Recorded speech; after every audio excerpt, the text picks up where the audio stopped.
શું green tea દર વખતે ફાયદારૂપ હોય છે? સાચે જ ગ્રીન ટીથી વજન ઘટે છે? બજારમાં પોલિથીનમાં પેક કરેલી આવેલી ડીપ ટી એ જ ગ્રીન ટી છે? અને આજનો મારો અત્યારનો છેલ્લો ક્વેશ્ચન, કોના કોના ઘરે ગ્રીન ટી નથી? નમસ્કાર, હું ડોક્ટર પૂજા કોટક, રાજકોટ, ગુજરાતથી. ખ્યાલ તો આવી જ ગયો હશે કે આજની વાત ગ્રીન ટી ઉપર છે. ગ્રીન ટી ને અતથી ઇતિ સુધી જોઈએ, તેના ફાયદા, તેના નુકસાન, તેની બનાવવાની સાચી રીત અને થોડોક એનો ઇતિહાસ, તેમાં રહેલા કન્ટેન્ટ્સ પણ. તો ચાલો શરૂ કરીએ ગ્રીન ટી વિશે વાત કરવાની. સૌથી પહેલા જોઈએ તેનો ઇતિહાસ. એક માહિતી અનુસાર ગ્રીન ટીની શરૂઆત ચીનમાં થયેલી છે. ત્યાં તેની ખેતી થતી હતી ઔષધીય ગુણના ઉપયોગ માટે.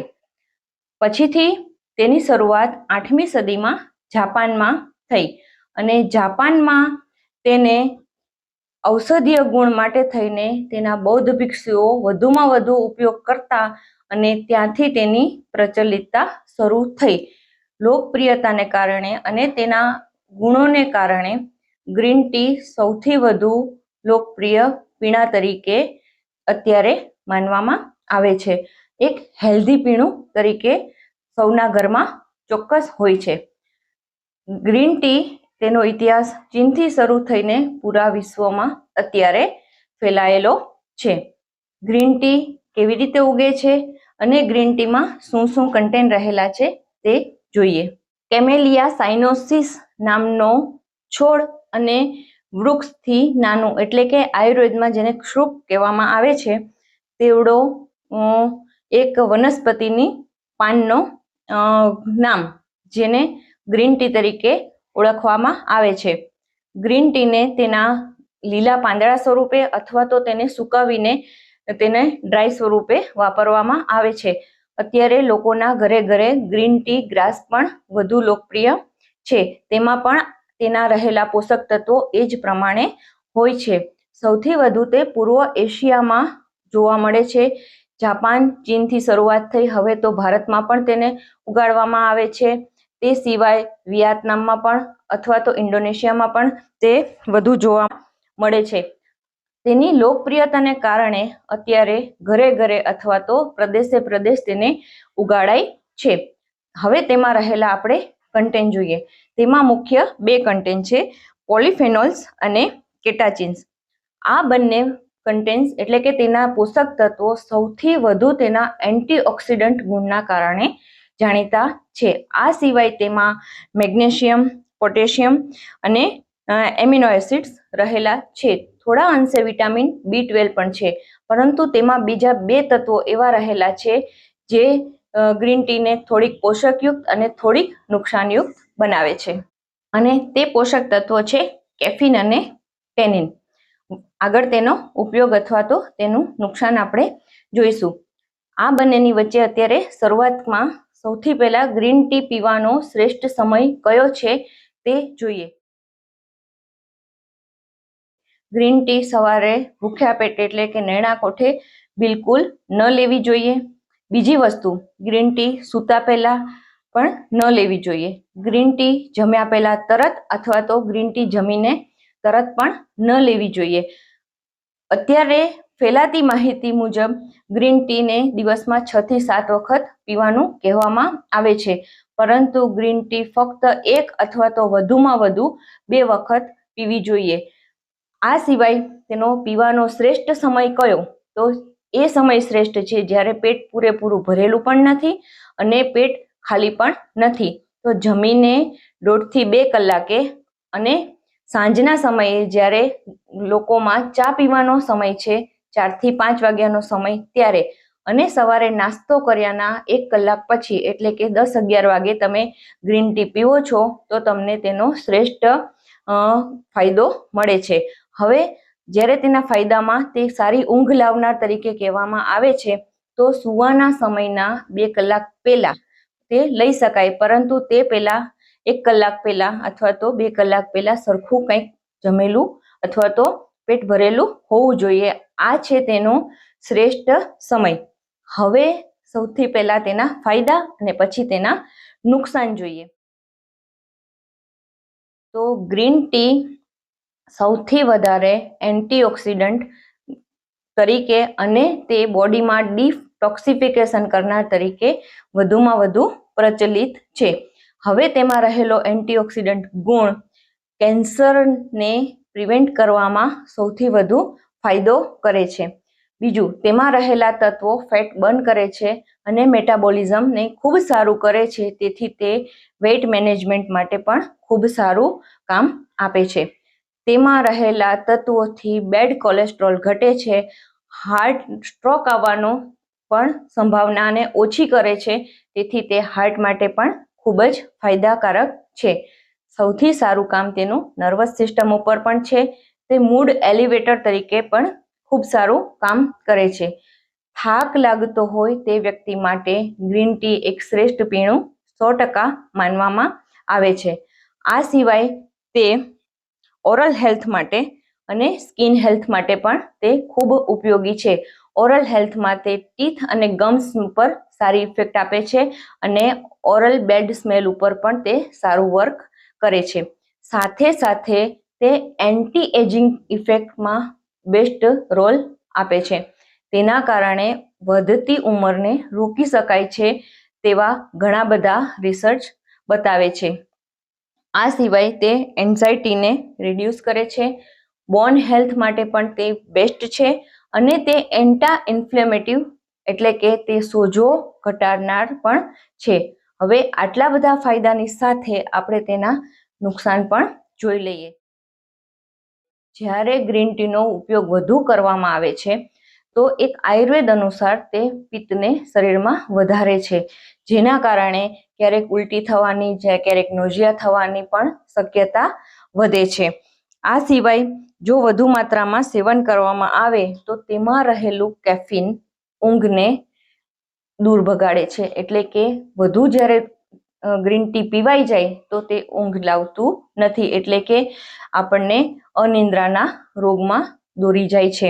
તેમાં રહેલું ટેનિન આયર્નના અવશોષણમાં અવરોધરૂપ બને છે. વધુ પ્રમાણમાં જ્યારે ગ્રીન ટી પીવામાં આવે ત્યારે ઝાડા અથવા મરડો એટલે કે ડાયરિયા અને ડિસેન્ટ્રી થવાના પણ ચાન્સ વધી જાય છે.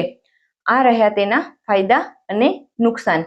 તમે તમારી રીતે નક્કી કરી શકો કે ગ્રીન ટી ક્યારે પીવી જોઈએ, ક્યારે ન પીવી જોઈએ, આપણે કયા ફાયદા માટે લેવી છે તે પણ 100% નક્કી કરી શકાય. હવે વાત છે, એના પહેલા એક નાનું વાક્ય યાદ રાખજો. Don't do deep. ઘરે બનાવેલી ગ્રીન ટીનો ઉપયોગ ચોક્કસ કરવો જોઈએ. સાથે આપણું રસોડું એ જ આપણી ઔષધશાળા છે, તો તેમાં તેના અમુક કન્ટેન્ટ્સને એડ કરીને, આપણા જે રસોડામાં ભેગા કરેલા દ્રવ્યોને એડ કરીને આપણે ચા બનાવવી જોઈએ. આંધળું અનુકરણ, ફેશન પાછળનું અનુકરણ તે આપણને હવે સદી ગયું છે, તો તેમાંથી થોડુંક બહાર નીકળીએ. ભારતની પ્રજા સૌથી વધુ બુદ્ધિશાળી પ્રજા તરીકે જાણીતી હતી, તો આપણી બુદ્ધિનો ઉપયોગ શરૂ કરીએ. ગ્રીન ટી ચોક્કસ પીવાય, પરંતુ ક્યારે પીવી, કેવી રીતે પીવી તે આપણે જાતે નક્કી કરવાનું છે. તો હવે આપણે ગ્રીન ટી બનાવવાની રેસીપી જોઈએ. હવે તેની અંદર ગ્રીન ટીના લીવ્સની સાથે સાથે તે તમને ગ્રીન ટી જો તમારી આસપાસ નજીક ઉગે છે તો તેના લીલા પાન અથવા તો તેના સૂકા પાનને લઈને તમે સ્ટોરેજ પણ કરી શકો છો. હવે આની સાથે આપણા રસોડામાં એવી કઈ વસ્તુ છે કે તેને અંદર આપણે ઉમેરી શકીએ, તો આ દરેક વસ્તુ આપણે જોઈએ. હવે 2 કપ ગ્રીન ટી જ્યારે આપણે બનાવવાની હોય છે ત્યારે તેની અંદર ફક્ત 2 મરીના દાણા, જો તમારી કફ પ્રકૃતિ છે તો તમે 2ના બદલે 4 દાણા 100% નાખી શકો છો. મરી છે તે ઉષ્ણ છે, તેથી તેનો ઉપયોગ આખો અથવા તો થોડોક એના પાવડર તરીકે અથવા ટોચીને નાખવા જોઈએ. તેની અંદર આદુ, તે પણ દીપન પાચનમાં શ્રેષ્ઠ છે. ફુદીનાના પાન થોડાક અંદર નાખવાથી તે વાત શામક છે. તેની અંદર તુલસીના પાન પણ નાખવામાં આવે છે. તુલસી એન્ટીઓક્સિડન્ટ તરીકે સૌથી બેસ્ટ છે વાયરલ ઇન્ફેક્શનને રોકવામાં, અને તુલસીના અનેક ગુણો જે સૌ કોઈ જાણે છે, તેથી તુલસીનો તેમાં ઉપયોગ કરીએ છીએ. હવે એની અંદર નાખવાનું છે તજ. તજના ગુણો પણ ઢગલાબંધ છે. તજ પણ ઉષ્ણ છે, સાથે સાથે ઇમ્યુનિટી વધારવામાં પણ તેનો સારો એવો રોલ છે. તો તજનો એક કટકો પણ આપણે નાખીશું. લીંબુ, મધ, સિંધાલુણ સ્વાદ અનુસાર. તેની અંદર જો તમને ટેસ્ટની જરૂર પડે છે અને સોલ્ટી ટેસ્ટ તમને ભાવે છે તો નમક ન નાખતા સિંધાલુણનો ઉપયોગ થોડોક, અથવા મારી તો સૌથી બેસ્ટ સલાહ છે કે તેમાં સંચળનો ઉપયોગ કરવો જોઈએ. સંચળ તમને ખારો સ્વાદ પણ આપશે અને તેની સાથે સાથે વાતશામક હોવાથી ગ્રીન ટીને પચવામાં પણ હળવી કરશે અને સાથે તમારા શરીરમાં વધેલા વાયુને પણ રોકવામાં કામ આપશે. હવે તેમાં બાકી રહેલા ગ્રીન ટીના પાંદડાની સાથે સાથે જો તમારે ઓબેસિટીમાં કામ લેવું છે તો તેમાં મેથીના દાણા થોડાક ટોચીને નાખવા જોઈએ, અથવા તો થોડી વખત પહેલા પલાળેલા પણ નાખી શકો છો. માઉથ ફ્રેશનરનું કામ જોતું હોય તો તેમાં એલચી પણ નાખી શકો છો. આ બધા જ કન્ટેન્ટ્સને તમે ભેગા કરી અને પછી એક તપેલીમાં 2 કપ જ્યારે ચા બનાવી છે, એટલે કે હરી ચાય બનાવવી છે, તો તેને તપેલીમાં નાખી થોડીક વખત જ ગરમ કરી, કે જેમાં ઉફાણો પણ ન આવે તેટલી વખત ગરમ કરી બધા કન્ટેન્ટ નાખી અને થોડીક વખત ઢાંકી દો. ખુલ્લું રાખવાથી તેમાં રહેલા અમુક તત્વો ઉડી જાય છે, જે ઉડ્ડયનશીલ છે, તો તેને ઢાંકીને પ્રયોગ કરો. આને બીજી રીતે પણ બનાવી શકાય છે. પહેલા પાણી ગરમ કરી લ્યો, પછી તેને નીચે ઉતારી બધા કન્ટેનરમાં નાખી અને થોડીક વખત તેને ઠરવા દો. હવે જ્યારે પીવાનો સમય આવે છે ત્યારે તેને શીતોષ્ણ એટલે કે થોડીક ઠંડી અથવા થોડીક ગરમ પી શકો છો. હવે ગરમમાં સંચળ અને લીંબુ નાખવાની તો છૂટ છે, પરંતુ મધ જ્યારે ચા ગરમ છે ત્યારે તેને બિલકુલ નખાતી નથી. તો જ્યારે તમારે મધનો ઉપયોગ કરવો છે, વેઇટ લોસ માટે ખાસ ઉપયોગ કરવો છે, ત્યારે તેમાં ખાસ ઠંડી થયેલી ચાનો જ ઉપયોગ કરો. આ રીતે ઘરે બનાવેલી ચા ગ્રીન ટી તમને ખૂબ જ ફાયદાકારક પણ થશે અને તમને સંતોષ પણ આપશે કે ઘરે બનાવેલી ગ્રીન ટી પીએ છીએ. ડીપ કરેલી ગ્રીન ટી સામે વિરોધ એટલા માટે છે કે ફક્ત બધા જ કન્ટેન્ટને ભેગા કરી અને 2 મિનિટ માટે ડીપ કરવાથી તેના પોષક તત્વોનો ફાયદો મેળવી શકાય કે નહીં તે આપણે જાતે વિચારીએ. અને હવે આજે મારી છેલ્લી વાત. પ્રકૃતિએ આપણી આસપાસ એ જ વનસ્પતિ, એ જ તત્વો અને એ જ વસ્તુઓ મૂકી છે જે આપણા માટે ફાયદાકારક છે અને તે આપણને માફક આવે તેવી છે, આપણી પ્રકૃતિને માફક આવે તેવી છે. તો આપણી આસપાસ શું ગ્રીન ટી ઉગાડી હતી? ના. આપણા દેશમાં કઈ ચા ઉગાડી છે જેના આપણે ખૂબ જ રસિક છીએ? ચા એટલે ફેસ ઉપરની સ્માઇલ. તો આ ચા આપણે ત્યાં આસામમાં જે ઉગે છે તે બ્લેક ટી છે. તો બ્લેક ટીને અત્યારે ચાની અવગણના પણ ઘણી છે અને ચાના રસિકો પણ ઘણા છે.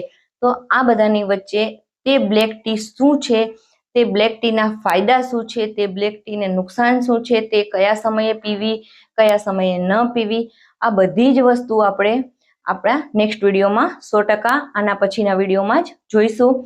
અને ચાની જ વાત નીકળી છે તો આપણે હરી ચાયને આપણે ઔષધીય ગુણ તરીકે લેશું, તો બ્લેક ટીને આપણે આપણા શોખ તરીકે લેશું, અથવા તો બંનેને આપણે શોખ તરીકે લેશું.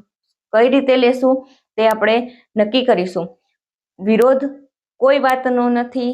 તમે ગ્રીન ટી પીઓ, બ્લેક ટી પીઓ, પણ સાચી રીતે સાચી સમજથી પીઓ તે જ અગત્યનું છે. કારણ કે ભૂલ વ્યક્તિ કરી શકે, ભૂલ પ્રકૃતિ ક્યારેય ન કરી શકે. હવે સૌની ખુશહાલી અને સૌની નિરામયતા માટે ઈશ્વરને પ્રાર્થના સાથે સર્વે સંતુ નિરામયા. અને સાથે એક બીજી વાત, જો આ ચેનલમાં આપ સૌ નવા છો તો ચેનલને સબસ્ક્રાઈબ 100% કરજો, કારણ કે આવા વિડીયો આપણી સામે માહિતી રૂપે આવી શકે અને તમને આ માહિતી ગમી હોય તો બીજા લોકો સુધી શેર ચોક્કસ કરજો. નમસ્કાર. Thank you.